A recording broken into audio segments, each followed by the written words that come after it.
You packed perfectly, followed all the carry-on rules, and then you hear it. Suddenly, your perfect trip is about to get hit with a surprise $100 fee. You thought your carry-on was safe, but while you weren't looking, airlines changed the game. In this video, I'm exposing the common mistakes that practically guarantee you'll pay a fee at the gate, and I'm going to show you exactly how to avoid every single one. So, what happened? Why does it feel like airlines are suddenly at war with our bags? The answer is simple and comes down to two things: space and money. First, space. Planes are flying packed, creating a brutal competition for that limited overhead bin real estate. Gate agents are under massive pressure to get flights out on time, and oversized carry-ons are a huge reason for delays. When bins get full, bags have to be checked, which slows down boarding for everyone. For the airlines, cracking down is the only way to keep things moving. But the real reason? Money. Ancillary fees. That's the airline's fancy word for all the extras beyond your ticket. Last year, U.S. Airlines collected a record-breaking $7.27 billion from checked baggage fees alone. Airlines are constantly looking for ways to make that number grow, and your carry-on is the next frontier. Now let's be clear. There's no secret airline rulebook they all follow. That's a myth. The rules are a confusing patchwork, which is what trips people up. A bag that was fine on United might get you flagged on Spirit.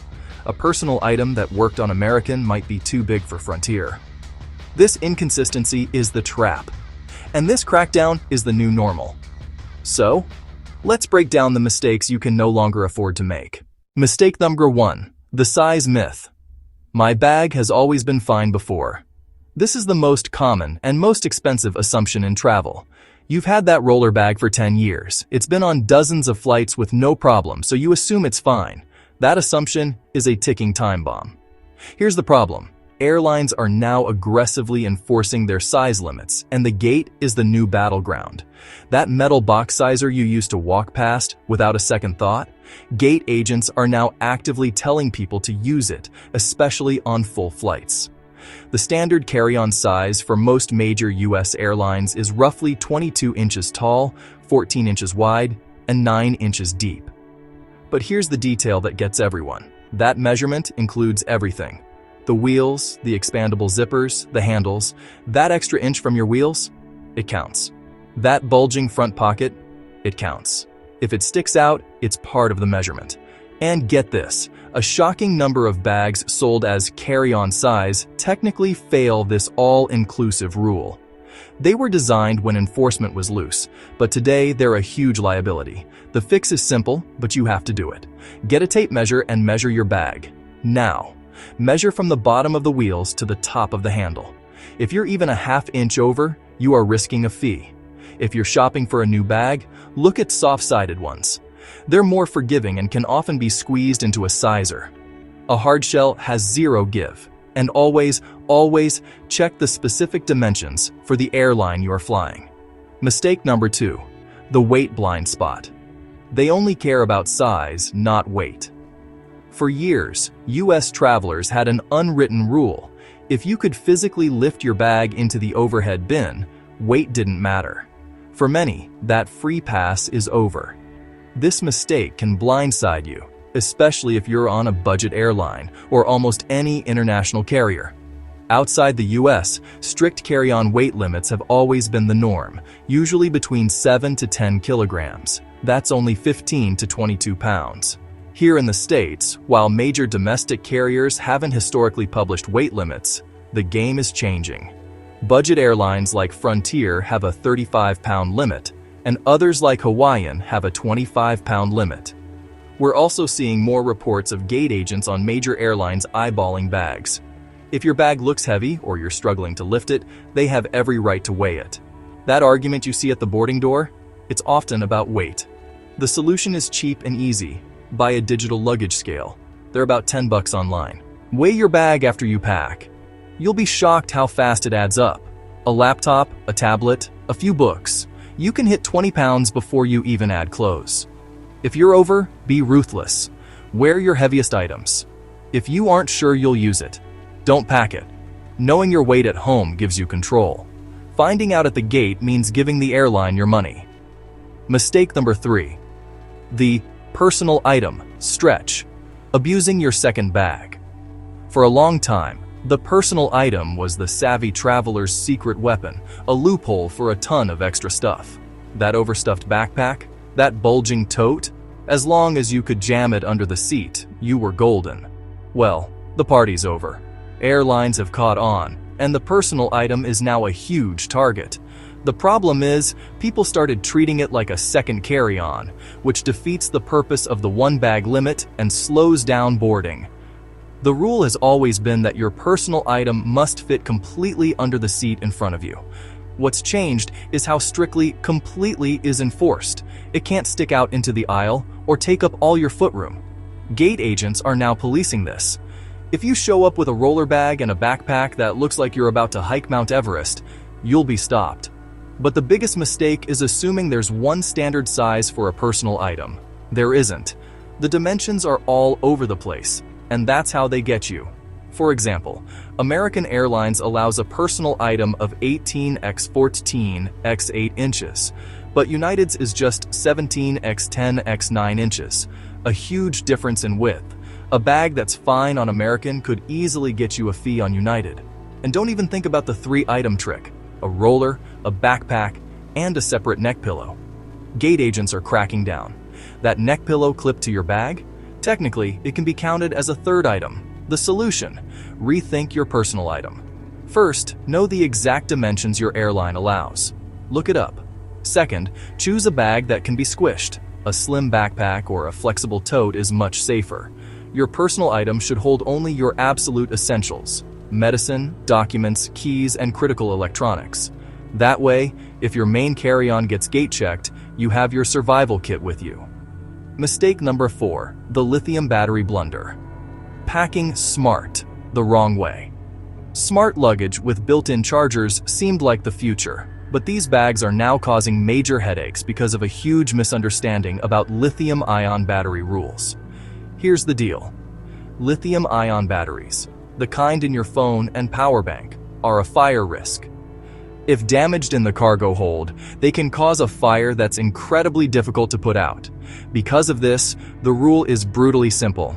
If your luggage has a lithium-ion battery and it needs to be checked, the battery must be removable. If you can't take the battery out, that bag is forbidden in the cargo hold. Period. This isn't something you find out at check-in. You find it out at the gate when they tell you the flight is full and your bag has to be checked. Suddenly, you discover it's not allowed in the cargo hold. Your only option? Abandon your expensive suitcase right there. The same rule applies to spare batteries and power banks. They are absolutely forbidden in checked luggage. They must be in your carry-on. There are also limits on battery size, but anything under 100 watt-hours, which is most phones, laptops, and power banks, is generally fine. The fix is simple. If you have a smart bag, make sure the battery is removable. If it's not, don't fly with it. The risk is too high, and all your spare batteries and power banks go in your carry-on. This isn't a suggestion, it's an international safety rule. Mistake number 5. The gate check gamble. Assuming a full bin means a free check. We all knew the unwritten rule: if you had a compliant carry-on but the bins were full, the airline would gate check your bag for free. It was a nice courtesy.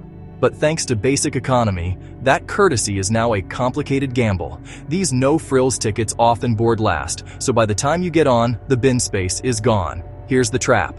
Many basic economy fares don't even include a free full-sized carry-on, so when you bring one to the gate, you're forced to check it and pay a fee. It's not a free, courteous check. It's you paying the penalty for your cheap ticket. What if you did everything right? Your bag is compliant, your fare includes it, but there's still no room? A free gate check can still happen, but it's no longer a guarantee. As airlines chase revenue, there's growing speculation this courtesy could disappear entirely. The solution is to change your strategy. The only way to guarantee bin space is to board earlier.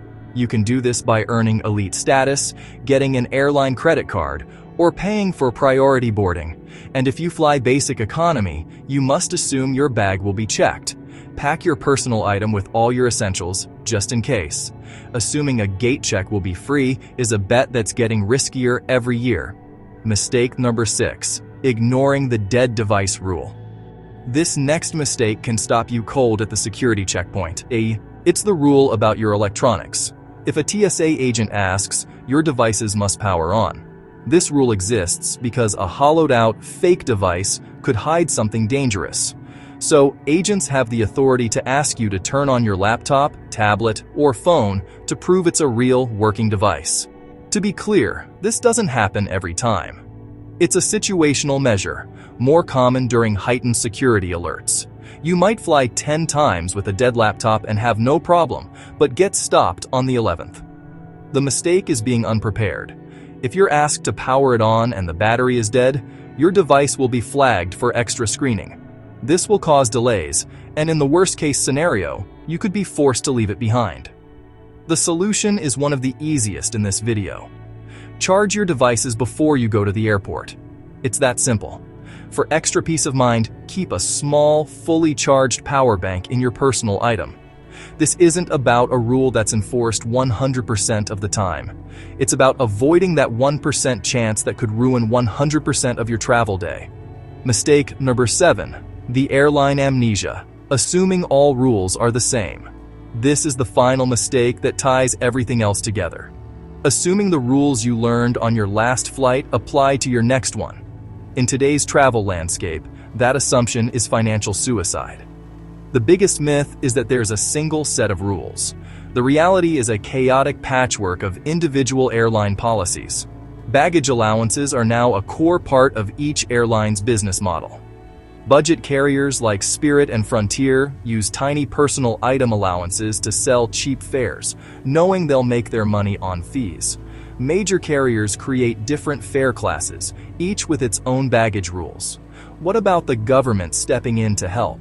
There have been pushes for more transparency. The U.S. Department of Transportation has worked on rules to require that baggage fees be shown up front, but these efforts have faced legal challenges from airlines and have been repeatedly stalled. You can't rely on the government to force total clarity just yet. This brings us to the ultimate, foolproof solution. The one action that protects you from every trap. You must check the specific baggage policy on your airline's official website for your exact flight. Do it when you book, and do it again the day before you fly. Find their baggage section and read the exact dimensions and weight limits for carry-on and personal items. It is the single most important thing you can do to avoid surprise fees. To recap, here are the 7 mistakes that will now cost you money. The size myth. Assuming your old bag is fine. Measure it, wheels and all.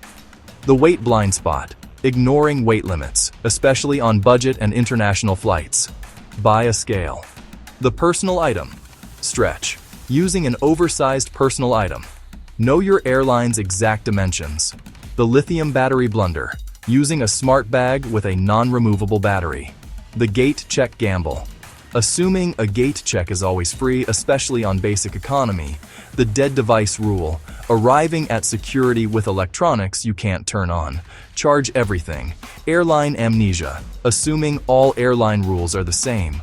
Always check the official policy for your specific flight. The game has changed. The casual approach to carry-on travel that worked for years is now a direct path to paying infuriating fees. But you don't have to play their game.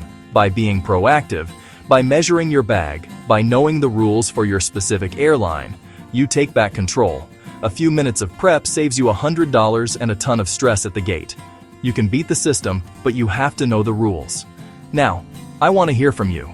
What's the worst carry-on nightmare you've ever had? A surprise fee? A ridiculous reason for a gate check? Drop your story in the comments below. I read every single one. And if this video just saved you from a future airline fee, do me a favor and hit that like button and subscribe for more travel tricks the airlines don't want you to know. Travel smart, and I'll see you in the next one.